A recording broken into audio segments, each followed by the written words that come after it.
Hello, my darling, wonderful people. You're welcome back to the news. So, there is something I want us to discuss. I saw it and I decided to bring it to your notice.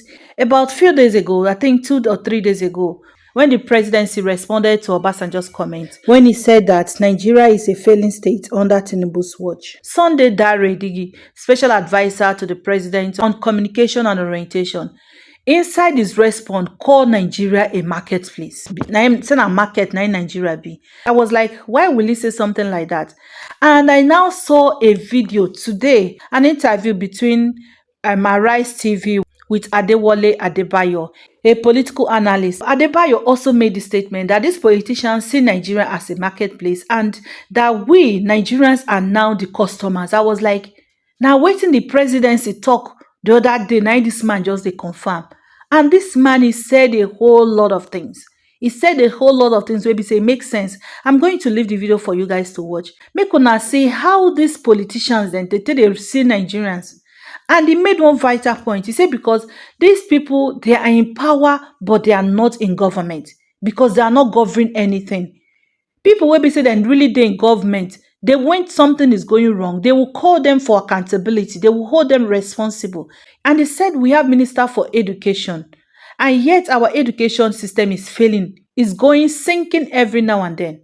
We have Minister for Health. Just imagine the health situation in Nigeria. Same thing goes with every other sector. And it's right. These leaders, nobody they hold them accountable. They just come, embezzle money, they go. Nobody go hold them accountable. So whether the education system fails tomorrow, the education minister, nobody go hold them. That one back, but no care. All he know be saying family don't get enough money, more money in their pocket. That is the major issue Nigerians get. And until Nigerians come out in one voice, hold these leaders, make them to give account of everything we be say done under their possession. As the health minister, health is failing, you call him out. Not be just to talk. They call him out, make him come account for waiting intake Nigeria money they do. Until then, no headway. And not be to leave am for the hands of the government too. Because the government cannot do anything. They will not do anything because they are all the same. So guys, when I saw this, I was like, I only my ear no go hear this one. I need to bring her, make her come show my darling people. Make her come show na more see waiting the government.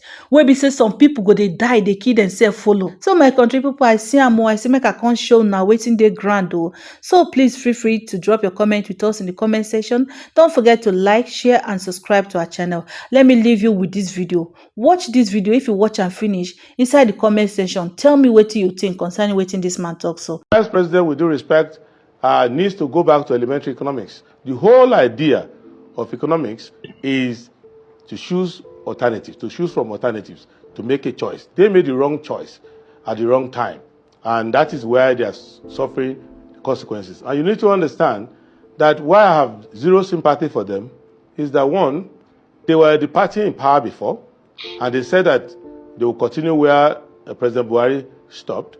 Secondly, they said that they understood the problems at hand. The president said, don't sympathize with me, don't pity me.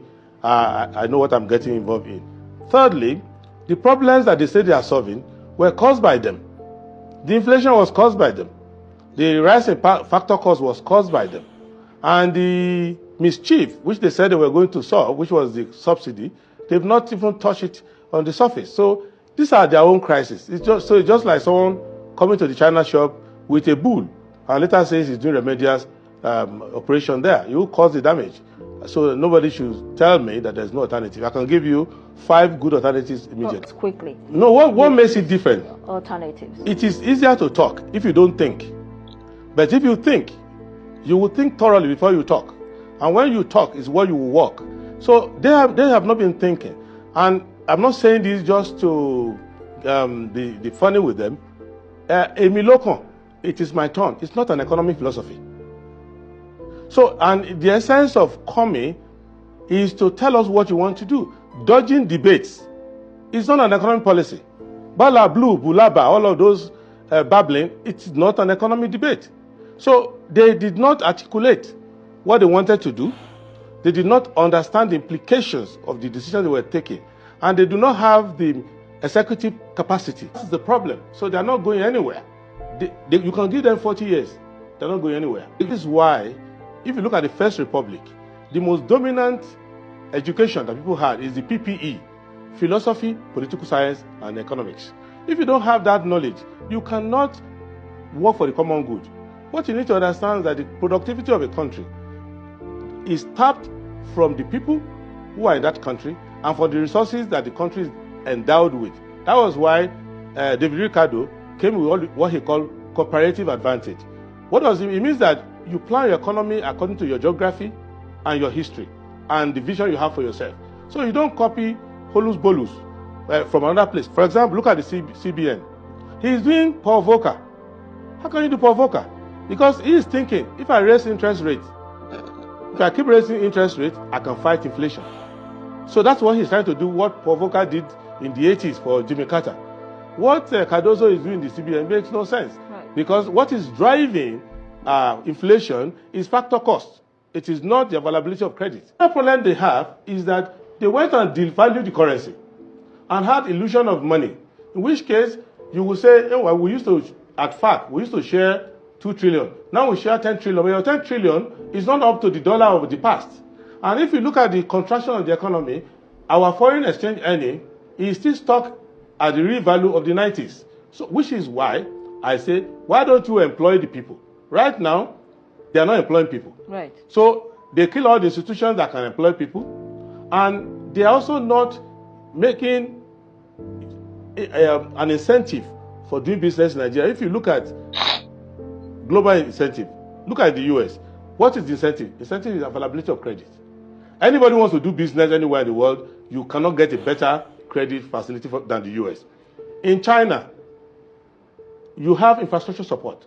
So with $1 million, you can have a factory of 1 billion because the state will support you, everybody will support you. Now in Europe, why do they support you? They support you with social services. So if you hire workers, you don't have to worry about transportation, you don't have to worry about insurance, health, and all of that because the state is taking care of that. Here, the only thing we had before was because we produced crude oil, so we had low energy costs. So if anybody wanted to invest or produce in Nigeria, anywhere in the world, they will say, oh, Nigeria, go there, they have low energy costs, so go there. Secondly, because they have low energy costs, you can pay little wages to workers, so you have cheap labor. That's all gone now. And they are showing crass economic illiteracy. And that is a problem. And if you look at the way they are even analyzing data, you just don't come out and say, the economy, there's no alternative. You put your data together, then you do econometric analysis of your data, and you get a data-driven decision-making. It's not dogmatic. When you are taking a step, every quarter, you look at it. Look at their medium-term expenditure framework. They're not keeping to it. There's nothing they're keeping to. Are you in that camp of people that say that we are being held hostage, that the people that are running the country are not even in charge? They're not running the country. They're doing business. Occasionally, they get distracted with governmental duties, but their primary business, they are just business people. And they think, that's why they are trying to run petroleum industry rather than have a regulatory framework. They're not running the economy, they're not running government, they're just trying to, they don't see you and me as citizens, they see us as customers. So they are mercantile in their approach. So they see you, oh, you're a customer, I can get extra money from you by hoarding petrol. I can get extra money from you by underfunding public education. So they're not really to do anything, and they're not willing to comply with Chapter 2 of the Constitution, which stipulates how governance should be done in Nigeria. What's the responsibility of government? Call anybody in government. They are not responsible for anything. Right. Because the Minister of Water Resources is not responsible for whether you have water or not. The Minister of Education is not responsible for educational outcome, whether the students fail WAEC, fail JAM, is not responsible. The Minister of Health is not responsible for the life expectancy or medical outcomes. They are just carrying these titles to enable them to put their signature to award contracts. But they're not, beyond that, they're not going to do anything. Remember that in the past, Lagos had the best water in all the English-speaking world. Lagos. Yeah. Better than London, Brisbane, Ottawa, anywhere. Nobody is giving water to anybody. Before, we had the best hospitals. UCH Ibadan used to come first or second, the entire English-speaking world. They're not doing any of those things. So we have people who are in power, but they're not in government because they're not governing.